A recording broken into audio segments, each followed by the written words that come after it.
नमस्कार दोस्तों, स्वागत है आपका आपके अपने यूट्यूब चैनल अपने कोचिंग पे। जैसा कि आप जानते हैं, आज है 11 सितंबर और 11 सितंबर 2023 के वो एसएससी एमटीएस की सेकंड शिफ्ट का एग्ज़ाम है वो समाप्त हो चुका है। तो अभी हम इसके एनालिसिस के बारे में बात करने वाले हैं। लगभग हमने वो सारे क्वेश्चन इसमें इंक्लूड किए हैं। तो वीडियो स्टार्ट करने से पहले अगर आपने हमारे चैनल को सब्सक्राइब नहीं किया है तो सब्सक्राइब कर लीजिएगा। और आपको अगर 1 से लेकर 8 सितंबर के जो भी एग्ज़ाम हुए थे इससे पहले, उन सभी का अगर आपको पीडीएफ चाहिए जीएस का, तो आप हमारे टेलीग्राम ग्रुप से वो डाउनलोड कर लीजिएगा। इसके अलावा 2023 में जो भी एग्ज़ाम हुए थे एसएससी के, सभी के क्वेश्चन हमने इंक्लूड किए हैं। वन लाइनर उसमें ज़्यादा एक्सप्लेनेशन नहीं किया हमने। तो वो क्वेश्चन लगभग 18 से ज़्यादा क्वेश्चन है, तो वो आप पढ़ के जाइएगा। पीडीएफ आपको मिल जाएगा टेलीग्राम पे। तो आपके दोनों पीडीएफ है आपके लिए हेल्पफुल है। क्वेश्चन वहीं से रिपीट हो रहे हैं। और 1 से लेकर 8 सितंबर वाली वीडियो है, वो पीडीएफ है, वो तो आप ज़रूर देख के जाइएगा। आपके लिए वो तो बहुत ही महत्वपूर्ण है। वहाँ से इसी जैसे मान लीजिए इसी में है, इसी शिफ्ट में लगभग 4 से 5% रिपीट हुए हैं। तो वीडियो स्टार्ट करते हैं। आज के सेकंड शिफ्ट की बात करते हैं। तो सेकंड शिफ्ट में पहला प्रश्न पूछा गया था कि खेलो इंडिया यूनिवर्सिटी गेम्स 2023 में कौन सी यूनिवर्सिटी ने प्रथम स्थान हासिल किया था। तो इसका सही उत्तर होगा पंजाब यूनिवर्सिटी ने। ये क्वेश्चन है वो रिपीटेड है। ये क्वेश्चन इससे पहले भी पूछ लिया गया है। इसका उत्तर होगा कि पंजाब विश्वविद्यालय ने वो 2023 खेलो इंडिया यूनिवर्सिटी गेम्स में शीर्ष स्थान हासिल किया था। उन्होंने वो 26 स्वर्ण, 17 रजत और 26 कांस्य पदक हासिल किए थे। कुल मिलाकर 69 पदक जीते थे। तो ये आपसे पूछ सकते हैं कि उन्होंने कितने पदक और कौन कौन से वह कितने पदक जीते थे। गोल्ड कितने, रजत कितने और कांस्य कितने, और कुल मिलाकर कितने। अगला क्वेश्चन है कि किस रोग के कारण है वो हड्डियां वो कमज़ोर होती है। तो हड्डियां हैं वो रिकेट्स या जिसे सूखा रोग भी कहते हैं, उसके कारण है वो हड्डियां कमज़ोर होती हैं। और ये रोग है वो विटामिन डी की कमी से ये रोग होता है। और बात करें रिकेट्स को, तो इसे दूसरे शब्दों में हम ओस्टियोपोरोसिस भी कहते हैं। तो ओस्टियोपोरोसिस के शुरुआत लक्षणों के बारे में बात करें तो रीढ़ की हड्डी, कलाई कूलने में आसानी से फ्रैक्चर, कमर झुकने से हाइट घटना, कमर दर्द, हड्डी जोड़ों में दर्द, हाथों की कमज़ोर पकड़, मसूड़े और दांतों की कमजोरी, कमज़ोर नाखून, खराब पोस्चर, ये सभी जो हैं वो रिकेट्स या ओस्टियोपोरोसिस के लक्षण हैं। अगला क्वेश्चन है कि 2019 का खेलो इंडिया यूथ्स का दूसरा संस्करण कहाँ आयोजित किया गया था। तो यह है महाराष्ट्र के पुणे में है ये आयोजित, इसका आयोजन किया गया था। अगला क्वेश्चन है कि लंबाडी लोक नृत्य है वो आंध्र प्रदेश का है, वो किस जनजाति के द्वारा किया जाता है। तो इसका सही उत्तर होगा बंजारा जनजाति के द्वारा।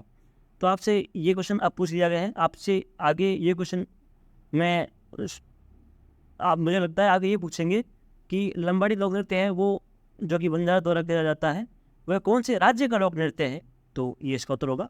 वैसे लोक नृत्य की बात हमने है वो आज के पहले चैप्टर में हमने बात की थी, तो वो आप पीडीएफ से जरूर देख लीजिएगा।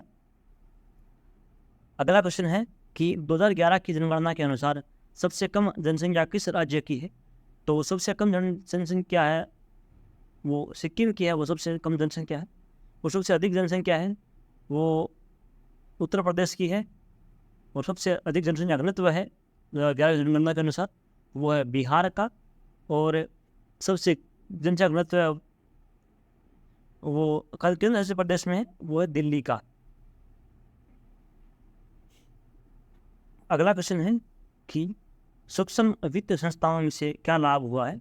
तो इसका सही लाभ है कि बिना किसी जमानत के वो आसानी से बैंकें वो ऋण प्रदान कर देती हैं। बात करें इसके बारे में तो सूक्ष्म वित्त संस्थान जो कि MFIs उसे कहते हैं, गरीब और कम आय वाले परिवारों को वित्तीय सेवाएं प्रदान करते हैं। वे बचत को प्रोत्साहन करते हैं और जमा धन पर ब्याज के साथ ऋण प्रदान करते हैं। सूक्ष्म वित्त संस्थान है वो लोगों को वित्तीय समावेश को बढ़ावा देने में मदद करते हैं, जिससे वे गरीबी से बाहर निकल सकें, अपनी आय बढ़ा सकें और अपने जीवन स्तर को सुधार कर सकते हैं। अगला क्वेश्चन है कि कौन सा राज्य वकीलों की सुरक्षा के लिए कानून पारित करने वाला भारत का पहला राज्य बन गया है। तो वकीलों की सुरक्षा के लिए कानून पारित करने वाला राज्य है वो पहला बना है राजस्थान बना है। इससे पहले शिफ्ट में पूछा गया था कि कौन सा राज्य है वो स्वास्थ्य की गारंटी देने वाला राज्य बना है पहला, तो वो भी राजस्थान था। ये दोनों वो क्वेश्चन पूछे गए हैं। हो सकता है इससे आगे आपसे पूछे, ये दोनों योजनाएं हैं जो 2023 की है। तो हो सकता है अभी आगे आपसे पूछे राजस्थान के बारे में, तो राजस्थान ने है वो 2023 में है वो कुछ योजना लागू की है। राजस्थान अमृत शरीर सम्मान विधेयक 2023, राजस्थान प्लेटफॉर्म आधिकारिक गिग कर्मकार या रजिस्ट्री और कल्याण विधेयक 2023। इसके अंतर्गत है वो जो प्लेटफॉर्म पर काम करने वाले व्यक्ति हैं उनको वो पेंशन दी जाएगी उनको। अगला है राजस्थान कारागार विधेयक 2023, ये भी इस साल ही लागू हुआ है। और अगला है राजस्थान सार्वजनिक परीक्षा भर्ती में अनुसूचित छात्रों के रोकथाम में अनुपाय संशोधन विधेयक 2023। इसके अंतर्गत है वो जो भी विद्यार्थी है वो सुरक्षा, जैसे पेपर लीक होता है, पेपर आउट होता है, उनके विरुद्ध ये अधिनियम बनाया गया है। जो पकड़ा जाएगा उसको कड़ी से कड़ी सजा मिलेगी। अगला है Rajasthan platform best gig workers, तो रजिस्टर्ड एंड वेलफेयर, तो ये भी योजना है वो 2023 में ही लागू की गई है। अगला क्वेश्चन दिया गया था कि एक वर्ष में है उत्पादित वस्तुओं पर सेवाओं एवं कुल मूल्य कहलाता है, तो इसे कहते हैं जीडीपी यानी सकल घरेलू उत्पाद। बात करें इसके बारे में, तो यह किसी देश की अर्थव्यवस्था के विकास को मापने के लिए दुनिया भर में उपयोग किया जाने वाला एक आर्थिक संकेतक है, यानी कि जीडीपी के बारे में बात कर रहे हैं। और जीडीपी की गणना सूत्र है वो दो सूत्र। जीडीपी की गणना सूत्र के बारे में बात करें तो खपत प्लस निवेश प्लस सरकारी खर्चा प्लस निर्यात, इसको उसमें से घटाना है आयात को, तो आपकी जीडीपी आ जाएगी।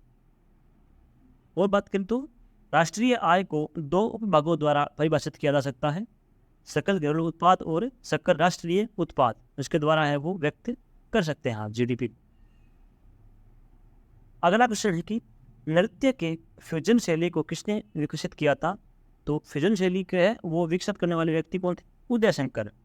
बात करें इसके बारे में तो उदय शंकर ने है वो भारतीय शास्त्रीय लोक और जनजातीय नृत्यों के तत्वों को पारंपरिक भारतीय शास्त्रीय नृत्य के पश्चिमी मंच तकनीकों के साथ मिलाया था, तो इसका है वो विकसित करके वो उन्होंने विकसित किया था फ्यूजन शैली को। और बात करें इसके बारे में तो भारतीय फ्यूजन नृत्य की शुरुआत है वो महान भारतीय कवि दार्शनिक रविंद्रनाथ टैगोर ने है वो बंगाल में की थी। तो आपसे ये प्रश्न पूछ सकते हैं आगे कि इसकी शुरुआत किसने की थी, तो रविंद्रनाथ टैगोर ने की थी। और दोबारा विकसित किसने किया था, तो वो किया था उदय शंकर ने। बात करें अगले क्वेश्चन की। अगला क्वेश्चन पूछा गया था आज का कि गांधी जी के संदर्भ में है वो कौन सा कथन गलत है, तो एक संदर्भ दिए थे बहुत सारे, उसमें संदर्भ दिया था कि 1920 में है वो यंग इंडिया की शुरुआत की थी, जो कि ऑप्शन था वो गलत ऑप्शन था। तो इसकी जगह है वो गांधी जी ने वो 1919 में है उसकी स्थापना की थी, ये इसका सही उत्तर है। बात करें गांधी जी के संदर्भ में कथन के बारे में, तो उन्होंने है वो भारतीय राष्ट्रीय आंदोलन को सत्याग्रह कहा था, जिसका अर्थ है कि सत्य और अहिंसा परिणत से उत्पन्न शक्ति है। उनका आदर्श वाक्य है गांधी जी का कि आदर्श वाक्य सदा जीवन उच्च विचार। उन्होंने धर्म को अपने विचार जीवन और कार्य के केंद्र में रखा था और राजनीति को व्यवहारिक धर्म माना था। उन्होंने कहा था कि सत्य की हमेशा विजय होती है और सत्य का रास्ता ही सही रास्ता है। उन्होंने सत्याग्रह के पहले तत्व के रूप में सत्य की शक्ति और दूसरे तत्व में सत्य रूप में अहिंसा को आधार माना था। उन्होंने कहा था कि सत्याग्रह ही हमेशा एक विश्वास होना चाहिए कि वह सत्य के लिए लड़ रहे हैं।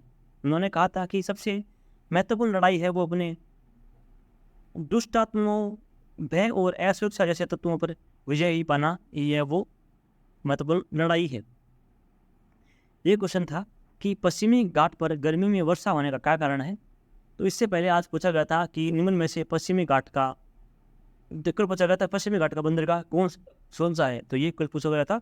और आज पूछा गया था कि निम्न में से पश्चिमी घाट की ओर बहने वाली सबसे लंबी नदी कौन सी है, तो पश्चिमी घाट से प्रश्न बन रहे हैं। बात करें इस क्वेश्चन की, तो इस क्वेश्चन का उत्तर होगा कि पश्चिमी घाट पर वर्षा होने के कारण है कि गर्मियों में वर्षा होने के कारण है कि अरब सागर से आने वाली धाराएं या हवाएं पश्चिमी घाट की ढलानों पर 900 से 1200 मीटर तक ऊपर आ जाती हैं। ये हवाएं हैं वो ठंडी हो जाती हैं और पश्चिमी घाट के घुमावदार हिस्से में 250 सेंटीमीटर से 400 सेंटीमीटर के बीच है वो बहुत भारी वर्षा होने के कारण बनती हैं। और गर्मियों के दौरान है वो भूमि गर्म हो जाती है और समुद्र और भूमि के तापमान में बड़ा अंतर हो जाता है। इससे समुद्र में भूमि की सतह तक आर्द्र हवाएं प्रबल हो जाती है। इससे बादलों का निर्माण तेजी से हो हो जाता है। तो यह विविधता के कारण होती है मुख्यतः। अगला क्वेश्चन है कि कानून के शासन की अवधारणा का प्रतिपादन है वो किसने किया था? तो इसका सही उत्तर होगा A.V. डाइसी ने है वो कानून की अवधारणा का प्रतिपादन किया था। अगला क्वेश्चन कि भारत में अत्यधिक जलोढ़ मिट्टी कौन से राज्य में पाई जाती है? तो इसका सही उत्तर होगा उत्तर प्रदेश, जो कि ऑप्शन में दिया हुआ था। बात करें इसके बारे में तो जलोढ़ मिट्टी की सबसे व्यापक उपस्थिति है वो सिंधु गंगा के मैदान में है, जो कि पूर्व में पंजाब, हरियाणा, उत्तर प्रदेश, बिहार, पश्चिम बंगाल और असम से शुरू होती है, और गुजरात के उत्तरी हिस्सों में भी कुछ जलोढ़ मिट्टी पाई जाती है, जो कि सिंधु गंगा का मैदान है, वहाँ पे ये जलोढ़ मिट्टी पाई जाती है। जो कि जलोढ़ मिट्टी का मतलब होता है जो पानी के साथ में बहकर मिट्टी आती है, हिमालय की जो मिट्टी आई हुई है उसे कहते हैं जलोढ़ मिट्टी। अगला क्वेश्चन है कि विजय स्तंभ है वो किस राज्य में स्थित है?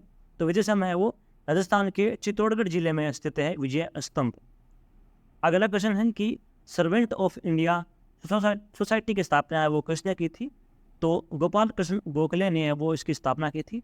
गोपाल कृष्ण गोखले है वो महात्मा गांधी के गुरु थे। अगला क्वेश्चन है कि भारतीय शास्त्रीय नृत्य का मुख्य स्रोत किसके द्वारा लिखा गया था? तो यह इससे पहले भी पूछा गया था कि इसका स्रोत है वो भरत मुनि के द्वारा पूछा गया था। तो यह क्वेश्चन है वो SSC MTS में इस बार सितंबर वाले एग्जाम में पूछा गया है। अगला क्वेश्चन है कि आज़ादी के बाद है वो मुंबई मेन बंदरगाह है के भार को कम करने के लिए कौन सा नया बंदरगाह का निर्माण करवाया गया था? तो मुंबई बंदरगाह के भार कम करने के लिए वो नया बंदरगाह जवाहरलाल नेहरू बंदरगाह है वो इसका निर्माण करवाया गया था। बंदरगाह से कल भी पूछा गया था। अगला क्वेश्चन है कि बाल विवाह निरोधक अधिनियम किस वर्ष पारित किया गया था? तो इसका सही उत्तर होगा कि 28 सितंबर 1929 को वो बाल विवाह निरोधक अधिनियम पारित किया गया था। इसमें है वो समय समय पर बहुत से संशोधन हुए हैं, तो उसके बारे में बात करें तो इस अधिनियम ने अब लड़कियों की विवाह की न्यूनतम उम्र है जो कि 14 वर्ष और लड़कों की शादी की उम्र है वो 18 वर्ष निर्धारित की थी। तो कौन से अधिनियम के तहत? 1929 के तहत। इसके बाद बात करें तो 1978 में 1978 में इस कानून में संशोधन किया गया था जिसमें लड़कियों की शादी की उम्र है वो 15 से 18 साल और लड़कों की उम्र है वो 18 से 21 साल कर दी गई थी। इसके बाद है वो इसमें संशोधन हुआ था 2006 में संसद ने एक 1929 के अधिनियम और उसके साथ बाद में संशोधन को निरस्त करते हुए बाल विवाह निषेध अधिनियम 2006 पारित किया गया था। इसका मतलब था कि अब आप है वो 18 वर्ष उम्र लड़की की होगी और लड़के की उम्र है वो 21 वर्ष होगी। इससे नीचे जो उम्र होती है वो बाल विवाह माना जाएगा, ये जो कि कानूनी निषेध है। और यह अधिनियम है वो 1 नवंबर 2007 को वो लागू हुआ था। अगला क्वेश्चन था कि लोकसभा के वो प्रथम अध्यक्ष कौन थे? ये क्वेश्चन बहुत बार पूछ लिया गया है। तो लोकसभा प्रथम अध्यक्ष है वो जीवी मावलंकर थे, और जीवी मावलंकर है वो 15 मई 1952 से 27 मई 1956 तक लोकसभा के अध्यक्ष रहे थे। और बात करें वर्तमान में लोकसभा के अध्यक्ष की, तो वर्तमान में लोकसभा के अध्यक्ष है वो ओम बिरला हैं, जो कि राजस्थान की कोटा से संबंधित इनका है।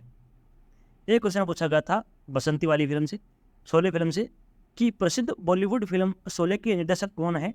तो रमेश सिप्पी साहब हैं, वो इस फिल्म के वो निर्देशक हैं। तो ये फिल्म आपने बच्चे ने देखी है ये फिल्म, शोले फिल्म, धर्मेंद्र और अमिताभ बच्चन की फिल्म, जिसमें हेमा मालिनी हीरोइन होती है, ठाकुर गब्बर, ये सब आपने देखा है। तो इसके निर्देशक है वो रमेश सिप्पी हैं। तो दोस्तों ये था आज के हमारे सेगमेंट का सेकंड शिफ्ट का एनालिसिस। वीडियो अगर आपको पसंद आए तो वीडियो को लाइक कीजिएगा, शेयर कीजिए और हमारे चैनल को सब्सक्राइब जरूर कर लीजिएगा। एक बार फिर बता रहा हूँ आपको कि अगर आपको इस वीडियो का PDF डाउनलोड करना है तो आप हमारे टेलीग्राम ग्रुप को ज्वाइन कर सकते हैं, जिसका लिंक आपको वीडियो के डिस्क्रिप्शन बॉक्स में मिल जाएगा। और हमारे टेलीग्राम पे है वो 1 से लेकर 8 सितंबर तक जो भी एग्ज़ाम हुए हैं SSC MTS के, उन सभी का PDF हमने है वो कंबाइंड बना दिया है। तो आप वो ज़रूर देखिएगा। और इसके अलावा 2023 में जो भी एसएससी के एग्ज़ाम हुए थे उन सभी का PDF है वो भी टेलीग्राम पे शामिल है। तो टेलीग्राम ज्वाइन कीजिएगा और वो दोनों PDF वो देख लीजिएगा। उससे आपको काफ़ी हेल्प मिलेगी। जिनका आगे भी शिफ्ट में एग्ज़ाम है वो ज़रूर देख के जाइएगा, आपको ज़रूर बेनिफिट होगा। दोस्तों ऐसे ही हमारे चैनल पर सपोर्ट बनाए रखिएगा। धन्यवाद।